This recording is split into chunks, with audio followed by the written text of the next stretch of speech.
Erkin Hanım yakında Google tercümanlığı Uygur tilini koşuluptu. Siz bana haber taptınız etçe. Neler mi öldünüz? Hamda Uygur tilini bilimiz. Bu Birleşken Devletler Teşkilatı Uygur tilini yo'qolayotgan tillarni arasına algan. Eğer de bu da şu Google'da mı Uygur tilini mi algan takdirde Uygur tili kayıp kalıdı degan gapimni. Uygur tilinin kayıp kılışı tabii bir ahvalda milletinin kayıp kılışı gibi paydası oldu. Çünkü bir milletin kimlikinin şekillenişinde birinci amil hem de tillandı. Şunu tilla kaldıgan olsa bu millet devam kıldı. Bu cette belki köp uygulamamışlar oylamakandır. Ben şu bir yerine kıstırgım geldi. Şu tilini düşünüş noktasını aytkanda men alçı Uygurlarning bir hata tushunchasi deb o'ylayman. Yani şu tilni so'zlayaligilik bilsek, mesela bozorga chiqqanda nersiga setib olaolsak, yoki oddiyroq kitoblarni o'qiy olsak, bizning tilimiz saqlanib qoldi, biz tushunaylik, so'zlashalaymiz deb o'ylaylik. Ama ben münasebetlik ve tilshunoslik, ma'arif münasebetlik kitaplarını görüp baksam, bu iki seviyeye ayrıldı. Birisi alaka tili seviyesi. Yani birisi akademik til.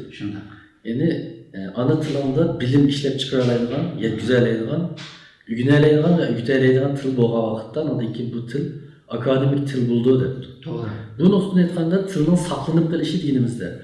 Biz alaka tili seviyesindeki tilin saqlanıp kalışında göz tutardık yoki akademik seviyede saqlanıp kalış gerek. Hem de Google tercümede bizninki bu alaka til cette bir paydası oldu. Ama akademik seviye keliş için Uygurların yüzünün Uygurçısını tekimi yüksek bir yere ekiliş lazım. Mesela halkaradaki bu teknoloji bilen münasebetli, halkara münasebetler, ders bilen münasebetli, strateji tedrikat bilen münasebetli, numun fukumlar var, tabirler var. Bu Uygurca'da yok, misal değil de. Bunlar toluk buluş lazım. Ondan sonra Uygurca tekimi Türkçedek ve başka İngilizcedek sadeleşiş, kaydığı ondan düşüş. O vakit çeteliklerime yaxşı ügüneleydi bu tilni ve Uygurlarının çakan ügüneleydiğin bu tillarlığı kildi.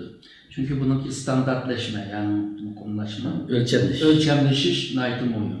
Misal bu ölçemleşken vaxtıda Google tercüman işini kılgan haklama, bu ölçemleşken Uygurca'nı miyege işletken vaxtıda onundaki başka tilden Uygurca tercüme kılınacak tilim yaşıldı. Yani bu akademik tilleri kiliş için Uygurların yüzü tırış lazım da oylayalım. Tabii. Yani tercümenin gibi olup kaldı. Ben de bir vakitte Türk tarihçisi ve Hilmi Ziya Ülken. Şunun bir kitabını setip algandım. Şu milletlerinin oyg'unishida tercümenin rolü. Şu kitapta depti nurg'un milletlerinin oyg'unishi, yani tarixdagi burilish noktasi bo'lgan her bir oyg'unish davrida bir tercüme hareketi bo'lgan deb nurg'un misollarni so'zlabdi. Biz Uygurlarning tarixda nurg'un tercüme hareketlerini bilib bo'lgan bir millet. Ama yakında vaktimizde her xil çeklemeler tüpeydi. Bunu vatandagi Xitoylarning nazareti tüpeydi bir resmi bir tercüme hareketi başlayanmay kaldık. Ama biz bir akartışka, akademik zamani bilimlerden uçuşka muhtaç bir vakitte belki bizden tercüme işlerimiz için azdılar. Yardım buluşu mümkün de oyuldum ben. Çok mümkün. Yani misalga şu Bağdat şehri kurulgandaki Abbasi hakimiyetinin kılgan en çoğun töbüsü dünyadaki bağ bilim adamlarının hepsinin Bağdat'a ilgili kitap tercüme kılısı bunundaki İslam medeniyetini yaratkan.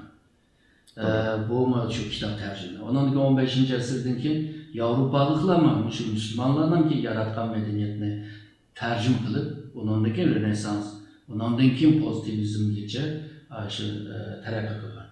Misalga Osmanlı Devleti çöküşke az kalgan çağdımı devletinin kutbuzumuzda şu tercüme işlerine başladı.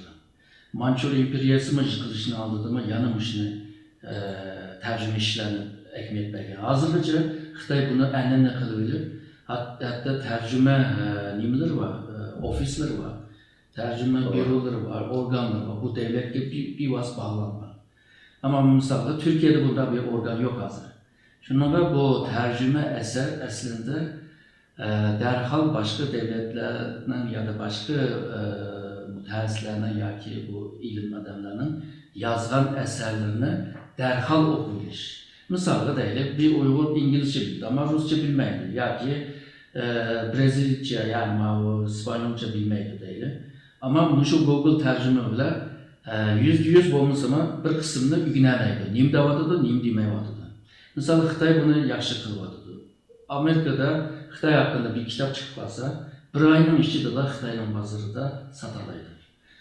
Egeyen çağda kaçı bölüm var? 10 bölüm var. 10 bölümde 10 şu tılını bildiği alımlar bölürdü. Bunlar bir ayın için teyar kıldı. Şununla birisi bunun təhlilini kıldı. Şununla kitap çıktı. Yani İngilizce bilmeden Xitaylar birdendiler Amerika'nın müteessisleri ya ki Amerika Xitay'ını qanday qaravadıdı ya ki qanday bir göz qarashları var. Xitayga karşı qanday tədbirlərni ilib beriyotidi, Xitayni qanday acizləşdirimiz yoki kuchlantirimiz davatıdı degani hamma ügünələydi. Şunu bu Google tərcümənin Uygurlarga bir faydası buldu deb o'ylayman. Yani başka tilden Uygurcaga tercüme kılınan takdirde evet işte bu Uygur tilinin yüzü bir mükemmelleşiş lazım. Eğer de bundan takdirde Google tercümemi tekmi yaxşı tercüme yapırdı. Yani milletimizin ki şu an seviyenin ösüşü, bilimge ilgi buluşu, bu cihetten yaman çok töpü buludu deymen. Çünkü Uygur milletinin eğer de bunun devam kimliğini, milletini devam kılmayacağım olsa bu tıl bulmay ve bu ilim bilimini bilmey devam kılmaydı bunun dünyada. Bu noktada etkanda chet eldirme bilimlerini Uygur tili tercüme kılınışı. Vakitte nukul bizim tilimizi saklap gelişlemez, belki bizim milli mücadelemizden ama bir mühim kısmı da paraşlı oldu. Şunda da oylayayım. Mesela bu bazı vatanda Uygur tili umumi çekin atıdı. Bunda yakalasında da bu tilimizi saklap kalışın ibaret bu tarihi vazife. Chet eldeki muhacir Uygurlarının zimmesi yüklendi diye. Bunda bir vakitte bu kurallı oturucu çıkışı gerçi bizim meselemizden hemmesi tuluk el kıpırımız mı? Ama zor derecede yardımcı bulalaydıkken de koydu.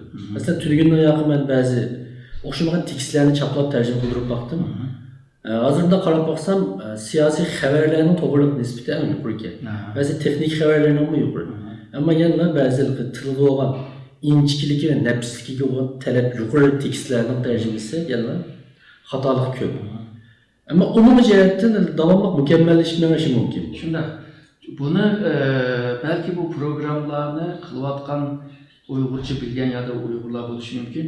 Bular bu tilni kirgizgan vaqtida shu xalqaro siyoset, shu chetdagi terimlarni jiqroq, yaxshiroq bilgachga uni jiqroq qo'ygan bo'lishi kerak. Kelgusida Uyg'ur tilining terimi inchik. Psixologiya bilan munosabatli bog'langan kelimeler ve so'zlarni agar kirgizilsa, u yana baribir tarjima qila oladi. Bu oldimizdagi 10 yilning ichida dunyoda tilninki nima deymiz? Til bir-birisini ayıramaydı deydi. Yani ayrıştırmaydı deydi. Yani til degan bir narsa bir to'saqliq emas deydi. Aldığımız 10 yılda til degan narsa to'saqliq bo'lmaydi. Xohlagancha tarjima qila olsa deydi. Ovozida tarjima qilsa, bu hozir Google tercüman deganlar yezikda tarjima qildi. Bugun kitobni hammasini tarjima qila oladigan holga keldi. U vaqtida bu til tabii ki bir tilda pishiq bo'lmaydi. Bir til pishiq bo'lgan vaqtida boshqa tildan tarjima qilingan narsadan kelajak bir bilim o'rganib bo'ladi. To'g'ri. Hem biz bayan bilgimizdek şu tilimizin akademik seviyede duruşunu saklap duruş için ameliyatı dünyadaki şu klasik eserlerinde böyle ilmi sahadaki edebiyat münasebetli olan ictimai fellerin her kaysi sahalardaki vekillik devre yaratkan eserlerini mümkün kadar chet ellik fursatda Uygurca tercüme kılıp alsak kelgüsüde fursatımız işilgan vakitte tiz vakitte biz yana özümüzden tilinin en asaslık tüpki nimizki pakiz aldığı takımı tiz kayıt alayımız deb o'ylayman. Shundaq misalga dunyoda 7000dan ko'p til bor. Hozir Uyg'ur tili shu Google'ning tanlashi qilganchada shu birinchi shu 100 ning ichida. Oldingi 100 ning ichida. Oldingi 100 ning ichida. Bunda degan chaqda bu Google tercüme bu program bizga xeyli bir foydasi tegdi degan gap. Ham tilimizni oldidagi navbatga kelgan bo'ldi. Hamda avval degandek bu bu tılınki akademikleşme esasını kurdur. Yani özünü vermeydi ama esasını. Hiç olmasa şu hizmetlerinin önümünün yukarı kütülüşü, süretinin tezleşi için bir yardımcı bulalaydı da oylaşmak mümkün. Evet, siz dediniz bu memleketin içinde bu Xitay'nınki siyasetinden tüpeyle tılını toplaş pek kıyım buluyordu. Chet eldekiler biraz tırışmak lazım dediniz. Benim aklımda şu geldi. Mesela 10. əsrdə Türkmen Uygur devletinin bir alımı vardı. Singbusali tutun diyen. Mesela o nurhum kitaplarını tercüme kılan. Sanskritçeden, Tuharcadan, Xitaycadan tercüme kılan. Onun tercüme kılan eserleri şundakla 10. ve 12. əsrdeki Uygur'un ki yazık tılını toplap var. Yanına gelip 15-16. əsrdə Alişir Navai mi şu vaxtda da özünün gibi bile Türkçe yazmışlar. Aşı 15. əsrdən 16. əsrgacha bo'lgan umumiy Çağatay tilinin ki alaylıqını qoldab ve yazık tilini qoldab var. Şunu demekçiyimdi. Chet eldə şu Uygur til bilan shug'ullanganlar, şu mutaxassislar bizningki Uygur tilimizni akademik tilga egilalaydi deb umid qilmayman. Bir qancha kunlikda ishlatib berish davomida 2 kun oyoqsina baxtimiz bor. Yani meseleler köpken. Belki bunun chet eldeki Uygurlar biz aktif iştirak qilish orqali ularning xatoliklarini ko'rsatish çünkü ellerimi yumshoq tilda davomli e'lolashmoqqa tushungan. Şu vaqtda biz o'zimizning inkaslarını aktif ularga avatish orqali biz bu sistemin tercümenin sübutini takımı yukarı to'g'riliqini takımı yaxshi bo'lishini biz o'zimizning kuchini qo'sha olishimiz mumkin. Yana bir jihatdan bu bizga nisbatan gerçi vatanda tilimiz yo'qotilishga yuzlangan bilan ammo xalqaro dunyoda en muhim bir işletish vositasida, yani cho'ng bir supida tilimizning qayta maydonga kelganligi bizga nisbatan yana bir xush xabar. Shunga bu programlarni ishlagan, yumshoq metallar shug'ullanganlar hammasiga rahmat aytamiz endi. Shunday.